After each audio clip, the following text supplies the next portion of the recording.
Sambil kita menunggu dimulainya sidang tuntutan pada pagi hari ini, sudah bergabung bersama kami juga di studio narasumber Heri Firmansyah, pakar hukum pidana Universitas Tarumanegara. Mas Heri, selamat pagi. Kita mungkin ulas kembali, tadi kita sudah bahas di Sapa Indonesia Pagi terkait dengan sidang tuntutan Hasto kali ini.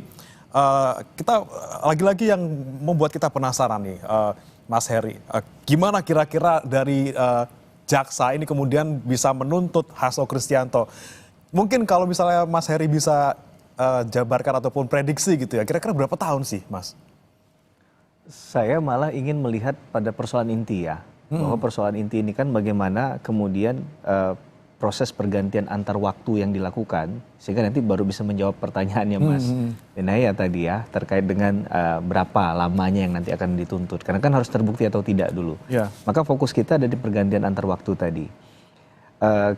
Di posisinya Pak Hasto harus bisa meyakinkan hakim, membantah semua tuduhan asumsi dari pihak jaksa penuntut umum bahwa proses yang dilakukan dalam pergantian antar waktu ini seakan-akan ada cawe-cawe, ada pelanggaran prosedur yang itu mungkin yang akan digali pada inti permasalahannya tadi. Mengapa kemudian misalnya seorang Harun Masiku yang notabene sesuai dengan undang-undang pemilu, undang-undang MD3 terkait dengan pergantian antar waktu di dapil yang dia posisinya tidak di bawah persis orang yang harusnya digantikan, tapi kemudian didorong ya diajukan untuk menggantikan posisi orang yang seharusnya mendapatkan hak pergantian antar waktu tadi. Maka di sini clean and clear, Pak Hasto salah atau tidak, begitu kan? Kalau itu berhasil dibuktikan sebaliknya, maka tentunya tuntutan jaksa mau berapapun di ujungnya nanti tidak akan terbukti, menurut saya begitu ya. Maka harusnya proses pergantian antar waktu ini yang menjadi titik acuannya, perdebatan yang sakralnya menurut saya malah di sana. Apakah walaupun tadi ya bisa saja dalam suatu hal hukum prosedurnya memang dibuat sedemikian rupa sehingga seakan-akan rule of the game-nya sudah sesuai dengan prosedural hukum nih. Nah, tapi kan tentunya di situ bisa dilihat kan ada beberapa ajuan yang dilakukan tidak hanya melewati mekanisme di internal partai. Kalau partai mengatakan saya memilih dia, clean and clear, selesai. Tapi kemudian ini kan karena tadi ada yang tidak menerima dan keputusan tadi, dari pihak yang kedua yang harusnya menggantikan posisi pertama yang meninggal dunia tadi, maka kemudian ini ditarik keluar, ada fatwa dan lain sebagainya. Maka ini kan harus diperkuat dasar fatwanya apa, begitu kan? Siapa yang mengajukan fatwa? Nah, ini mungkin ada asumsi lagi, kok ada kaitannya dengan benang merahnya ke sisinya Pak Hasto nih, ya, yang mengajukan gitu. Ini kan narasi yang asumsi yang kalau kita bisa perdebatkan panjang dia, Mas. Jadi apakah kemudian ini benar-benar ada niat jahatnya atau tidak? Karena bicara dalam konstruksi pasal ini adalah ada niat jahat atau tidak. Karena bicara tentang misalnya kesengajaan misalnya. Kesengajaan berarti kan dia harus strong evidence-nya adalah tindakan dia itu menuju kepada arah perbuatan yang diinginkan. Nah, dasar dari sebenarnya kan ini kalau pergantian waktu sesuatu yang naturaliah saja, sesuatu yang wajar-wajar saja dilakukan dalam satu proses politik misalnya. Tapi bagaimana kemudian dia punya dimensi akibat hukum yang melanggar hukum? Kalau dari proses itu ada ditemukan ketidaksesuaian, kemudian juga merujuk pada ketentuan yang akhirnya memaksakan pihak antara yang harusnya memutus tadi adalah KPU, kemudian KPU menurut Bang Magdir tadi sudah disampaikan tidak mau melakukan rekomendasi dari partai politik tadi kan, maka harusnya ada akhirnya dilakukan akrobat dalam tanda petik yang ini pun masih harus dibuktikan apa akrobat itu dilakukan oleh tataran bawah atas perintah yang atas, termasuk Pak Hasto di dalamnya. Atau memang Pak Hasto tidak tahu menahu, tidak terkait langsung dengan perkara itu. Nah, ini yang harusnya dalam pertanggungjawaban pidana dipisahkan, Mas, bahwa ini sifatnya pertanggungjawaban pidana kan individual ya. Maka kesalahan dari satu orang tidak bisa ditimpakan kepada orang lain. Nah, kalau itu bisa dibuktikan oleh tim penasihat hukum, tentunya tidak ada unsur kesalahan yang bisa dibuktikan. Tapi ketika misalnya jaksa penuntut umum dari KPK bisa membuktikan bahwa ada peran dari Pak Hasto dalam hal menaikkan posisi Harun Masiku untuk menggantikan yang seharusnya mendapatkan hak suara dan duduk di kursi DPR tadi, maka ini akan sulit bagi posisinya Pak Hasto, tentunya tidak menguntungkan. Maka tuntutannya jaksa menjadi logis kalau seandainya itu mendasarkan pada ketentuan di pasal 5, pasal 13 dan pasal 21 ya. Tinggal bagaimana nanti mengkonstruksikannya kan, karena kita tidak mengenal katakanlah pemidanaan secara kumulatif, tidak ditambah-tambah kemudian hasilnya akan sampai pada 30 tahun, 40 tahun, itu tidak dikenal dalam sistem peradilan pidana kita.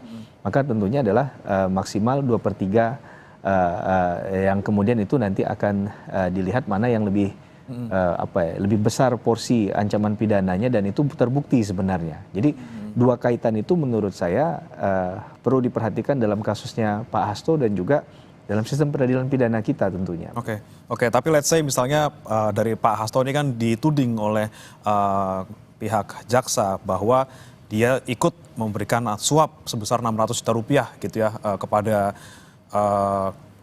Wahyu Setiawan seperti itu. Nah, Anda melihatnya dari pihak Hasto juga bilang bahwa itu uang bukan dari Hasto kok, itu dari Harun Masiku.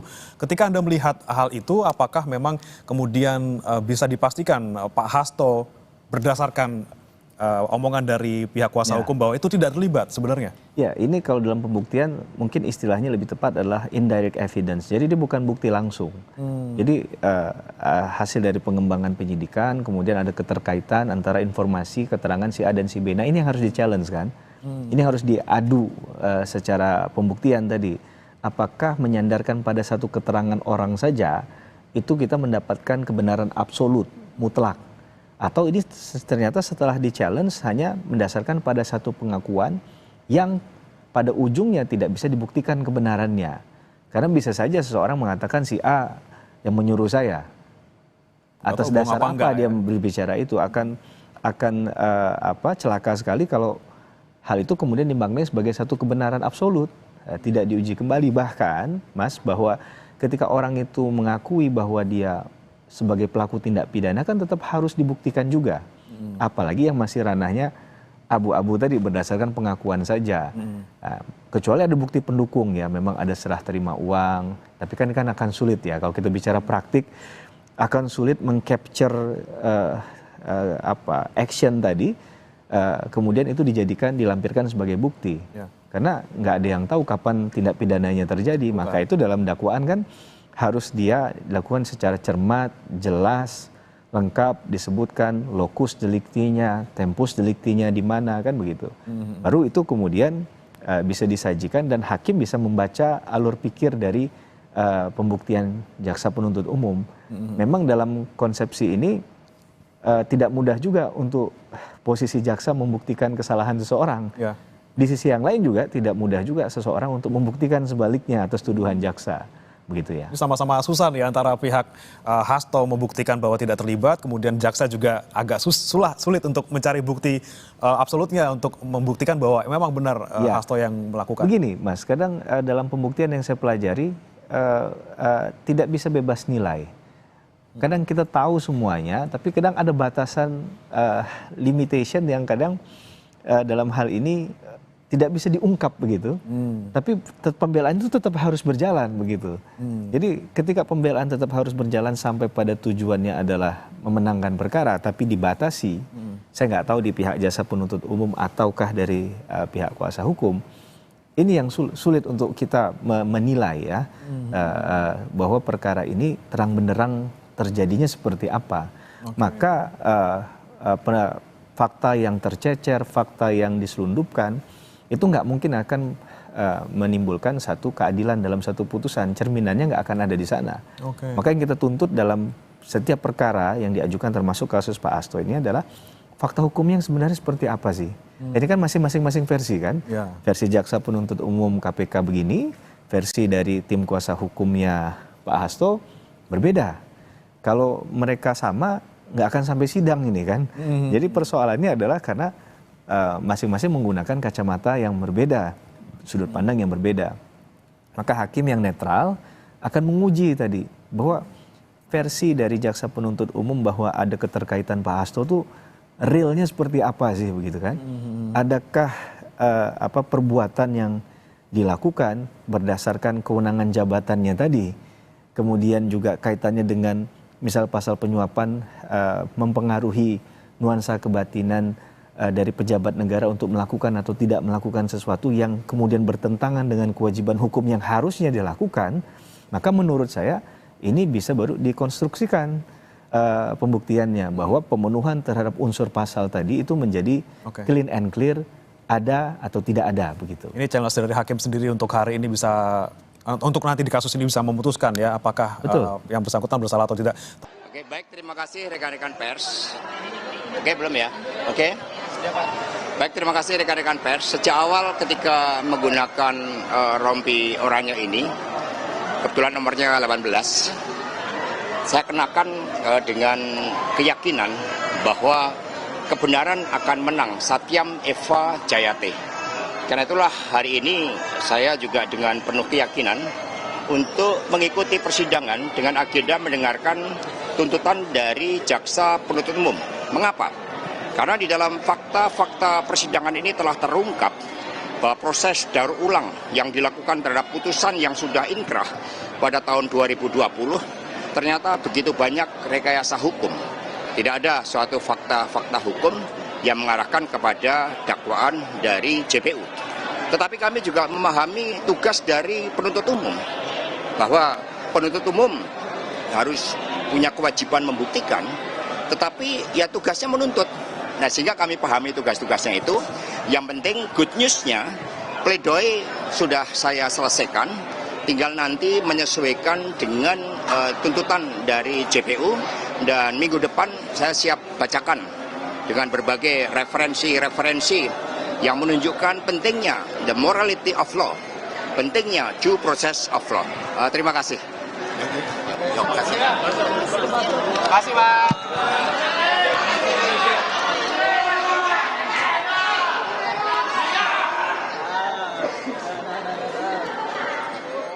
Ya, saudara, baru saja kita dengarkan pernyataan singkat dari Hasto Kristianto jelang sidang dimulai pada pukul 9:15 waktu Indonesia Barat ini, saudara, di mana Hasto Kristianto tetap meyakini bahwa perkara yang menjerat dirinya saat ini merupakan rekayasa, dan ia pun juga sudah menyiapkan ataupun menyusun pledoi setelah sidang tuntutan hari ini selesai.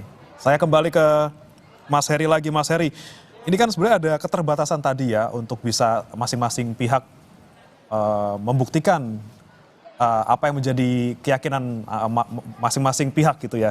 Kemudian challenge hakim ini bagaimana untuk melihatnya, apakah cukup dengan apa yang disampaikan masing-masing pihak, kemudian bisa melihat fakta yang sebenarnya terjadi, Mas? Iya, secara visual mata mungkin akan terbatas ya, tapi berdasarkan pengalaman, pengetahuan, pemahaman tentang ilmu psikologi, saya rasa hakimnya harus cermat ya, meneliti benar setiap narasi yang disampaikan itu ada faktanya, buktinya atau tidak. Karena begini, Mas, bahwa 1000 dalil, 1000 narasi itu akan kalah dengan satu fakta hukum.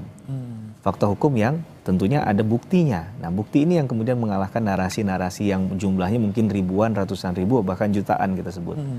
Jadi fokusnya adalah ada tidak dalam hal yang disampaikan tadi itu adalah poinnya faktanya, fakta hukumnya. Nah, ini yang kemudian akan mengkerucut. Ya, yang pasti akan didengarkan dari masing-masing pihak. Menurut saya hakim akan menjalankan prinsip fair trial kalau dia mendengarkan kedua belah pihak. Audi et alteram partem, begitulah kira-kira dalam bahasa hukumnya kan. Asasnya mengatakan demikian. Dengan demikian hakim ketika mengambil keputusan sudah dengan bijaksana mempertimbangkan kedua tadi. Maka mereka diberikan hak hukum untuk menyampaikan poin-poin hukumnya tadi, pembelaannya ataupun penyangkalannya, ataupun poin untuk membuktikan kesalahan orang tadi itu dengan waktu yang sama, waktu yang cukup gitu ya. Tidak dibatasi jumlah saksi, ahli dan lain sebagainya. Tapi tentunya ada keterbatasan, misalnya dalam hal sistem peradilan pidana kita, biasanya satu perkara itu harus selesai dalam jangka waktu 6 bulan. Nah, ini kan bentuk dari tanggung jawab moral dan juga kepastian hukum dalam penanganan satu perkara. Oke. Ini yang menurut saya jadi poin penting untuk melihat kasus ini. Kalaupun ada kata politisasi dan lain sebagainya, kita tepikan dulu. Tapi mari kita berargumen hukum untuk melihat ada nggak fakta hukumnya yang muncul di sana. Kalau ada faktanya, buktinya apa begitu. Oke. Baru kita akan mengatakan ini posisi yang sebenarnya salah, ini posisi yang benar. Jadi yang benar jangan disalahkan, yang salah jangan dibenarkan. Sekali lagi fakta hukum jadi sangat penting di kasus ini untuk ya tadi membuktikan keduanya nih, antara benar ada atau memang tidak Betul, ada. Baik, betul. Mas Heri kita tahan dulu. Mas Heri kita akan kembali usai jeda berikut, tetap bersama kami di Breaking News, saudara. Saya kembali bertanya ke Mas Heri Firmansyah, pakar hukum pidana Universitas Tarumanegara. Mas Heri, yang selalu menjadi narasi dari pihak Hasto Kristianto yang juga sempat disampaikan oleh salah satu saksi dari pihak Hasto gitu ya, bahwa mengapa kemudian perkara ini tetap dilanjutkan, terutama untuk perintangan penyidikan gitu ya, sementara perkara pokoknya sendiri yang sudah ada terpidananya, ada Wahyu Setiawan, kemudian ada Agustiani Tio, ada Saiful Bahri, ini sudah inkrah gitu ya. Kemudian kenapa kemudian masih diperkarakan? Ini penyidikannya kasusnya kemudian dirintangi, tapi ternyata kasusnya sudah inkrah. Apakah betul-betul ada perintangan di sana? Padahal kasusnya sudah selesai sebenarnya, ataupun sudah inkrah seperti itu. Oke, kalau dalam ketentuan pasal 21 itu kan dia tidak melimitasi hanya di merintangi penyidikan. Kalau saya tidak salah, nanti bisa dicek kembali ya, di pasal 21 Undang-Undang 3199 Junto 20 2001 dikatakan bahwa menghalangi proses perintangan penyidikan, penuntutan atau pemeriksaan di sidang pengadilan langsung atau tidak langsung. Nah ini kan bahasanya kalau saya lihat, kalau ibarat doa itu sapu jagat, Mas. Rabbana atina fid dunya hasanah, dunia akhirat kena. Jadi pasalnya pasal sapu jagat, pasal keranjang sampah ibaratnya bisa masuk kemana saja.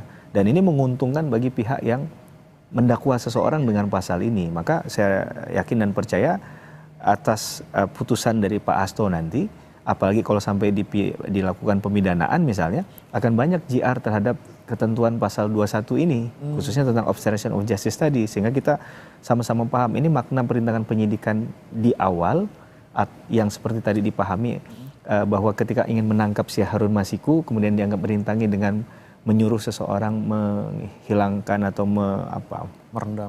merendam handphone tadi, atau yang mana. Nah, tapi kalau misalnya dikatakan merintangi siapa?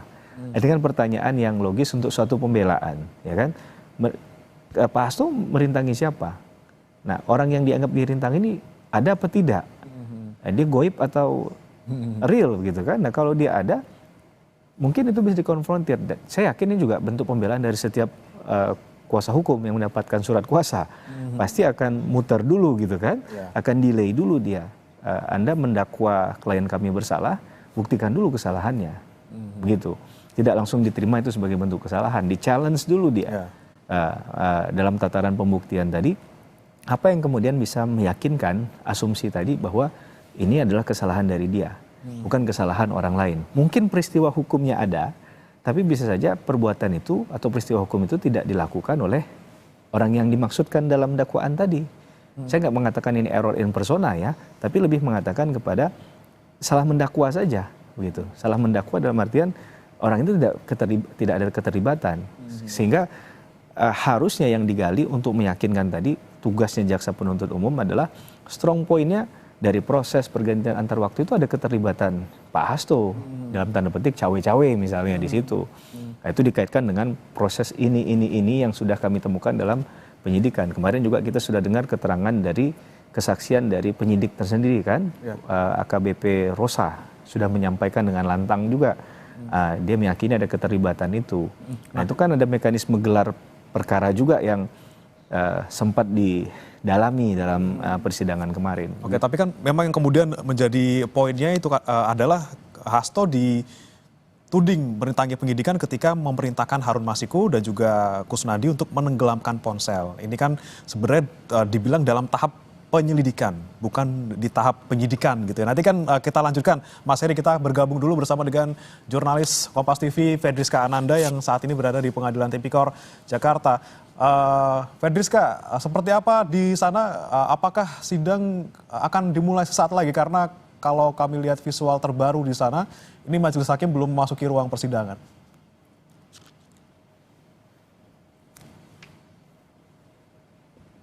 Fedriska? Ya, Fedriska, bisa mendengar suara kami?